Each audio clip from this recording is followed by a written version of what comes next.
लम्हों की कहानियाँ। नमस्कार दोस्तों, लम्हों की कहानियां चैनल में आप सभी का पुनः स्वागत है। मित्रों, आजकल बहुत से लोग शॉपिंग के लिए मॉल जाते हैं।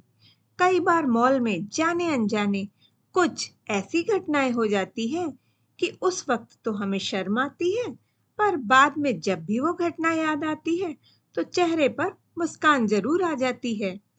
ऐसी ही घटनाओं पर मेरी लिखी 3 दोस्तों की कहानी वो ट्रॉली वाली मोहतरमा मैं आज आप लोगों को सुना रही हूँ। 3 दोस्त वरुण, नीरज और रोहित एक मॉल के रेस्टोरेंट में काफी पीते हुए गपशप कर रहे थे। बात मॉल और शॉपिंग की ही चल रही थी। एक दोस्त वरुण बोला, एक बार मैं एक मॉल में ग्रोसरी सेक्शन में कुछ राशन का सामान ले रहा था। सामान की लिस्ट श्रीमती जी ने व्हाट्सएप पर भेज दी थी। मैं लिस्ट देखकर ट्रॉली में सामान रखता जा रहा था। मेरे बगल में ही मॉल का एक कर्मचारी खाली हुई रैक पर और सामान जमाता जा रहा था। लिस्ट थोड़ी लंबी थी तो चिढ़कर मैं बड़बड़ा भी रहा था। इतनी लंबी राशन की लिस्ट मुझे दे दी श्रीमती जी ने और खुद खुद ज्वेलरी सेक्शन में जाकर ज्वेलरी देख रही है। लिस्ट में इलायची भी लिखी थी। इलायची मुझे नहीं दिखी तो मैंने बिना देखे ही मॉल के उस कर्मचारी जो पड़ोस में सामान जमा रहा था उससे पूछा, इलायची कहाँ मिलेगी भाई? पड़ोस से आवाज आई, मुझे आइडिया नहीं है। मैंने कुछ और सामान उठाते हुए उससे कहा, अरे आपको नहीं पता होगा तो कौन बताएगा? और ऐसा कहते हुए मैंने पलटकर उसकी ओर देखा तो जाना कि मॉल का कर्मचारी तो सामान रखकर कब का जा चुका है और वहां खड़ा व्यक्ति तो मेरी ही तरह कोई ग्राहक है। तब मैं बहुत शर्मिंदा हुआ और सॉरी बोलकर चुपचाप इलायची ढूंढने आगे चले गया। वरुण की बात सुनकर नीरज हंसते हुए बोला, मेरे साथ भी मॉल में कुछ ऐसा ही हुआ यूं कि एक बार मैं नीता, मेरी पत्नी के साथ मॉल में कुछ सामान लेने गया। वहां हम दोनों एक जगह रैक पर रखे कुछ शो पीसेस वगैरह देख रहे थे। मैं एक शो पीस उठाकर उसकी कीमत व उसके बारे में जो लिखा हुआ था वह पढ़ रहा था। नीता पड़ोस में ही खड़ी कुछ दूसरी चीजें देख रही थी।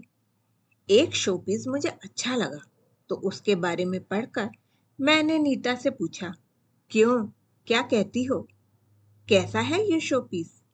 कुछ जवाब नहीं मिलने पर मैंने फिर पूछा, बताओ, लेना है या नहीं? और ऐसा कहते हुए मैंने नीता की तरफ देखा तो देखा नीता तो वहां से नदारद थी। वहां तो कोई और ही महिला उसी रंग के कपड़े पहने खड़ी थी जिस रंग के कपड़े नीता पहनकर आई थी। इसी कारण मैं कंफ्यूज हो गया था। उस महिला के दूसरी तरफ शायद उसका पति खड़ा था। दोनों ने आश्चर्य से और अजीब सी नजरों से मुझे देखा। उनसे आंखें मिली तो मैं झेप सा गया और उनको सॉरी बोलकर थोड़ी दूर खड़ी नीता के पास जाकर खड़ा हो गया। नीता तो इन सब से बेखबर दूसरी ही शॉपिंग में लगी हुई थी। मैंने देखा वो दोनों पति पत्नी मुझे ही देखकर हंस रहे थे। मैंने नीता से गुस्सा होते हुए दबी आवाज में कहा, बिना बताए तुम यहाँ आ गई, मुझे कितना शर्मिंदा होना पड़ा। फिर मैंने नीता को सारी बात बताई। बात सुनकर नीता ने पलटकर उन लोगों की ओर देखा और उस मोहतरमा के और खुद के लगभग एक जैसे कपड़े देखकर उसकी भी हंसी छूट गई। और फिर मॉल में हम दोनों ही हंसने लगे और हम दोनों को हंसता देखकर आसपास के लोग भी आश्चर्य से मुस्कुरा रहे थे। वरुण और नीरज की बात सुनकर रोहित टेबल पर हाथ मारते हुए बोला, मेरे साथ तो और भी अलग बात हुई। मेरी मम्मी ने शॉपिंग लिस्ट दी और मैं सामान लेने मॉल में गया। मॉल में 1 घंटे की मेहनत के बाद लिस्ट का सामान मैंने ट्रॉली में इकट्ठा किया। उसमें मैंने अपने लिए एक स्लीपर, एक बैटरी और कॉफी मग का एक सेट भी रख लिया था। एक आध चीज और बची थी तो मैं रैक पर देखने लगा। तभी देखा कि एक मोहतरमा मेरी ट्रॉली लेकर चली जा रही है, जिसमें मुझे मेरी लिस्ट पर से ली हुई स्लीपर, बैटरी व मग भी दिखाई दिए। मुझे बड़ा गुस्सा आया। मैं मन ही मन बोला, क्या जमाना आ गया है। अब लोग इतनी मेहनत भी नहीं करना चाहते कि ट्रॉली में सामान खुद रखें। दूसरे आदमी की मेहनत से इकट्ठा करके रखे सामान को देखा और पूरी की पूरी ट्रॉली ही लेके चल दिए। मैंने आगे बढ़ते हुए उसे रोककर कहा, एक्सक्यूज मी, आप गलती से मेरी ट्रॉली ले आई हैं।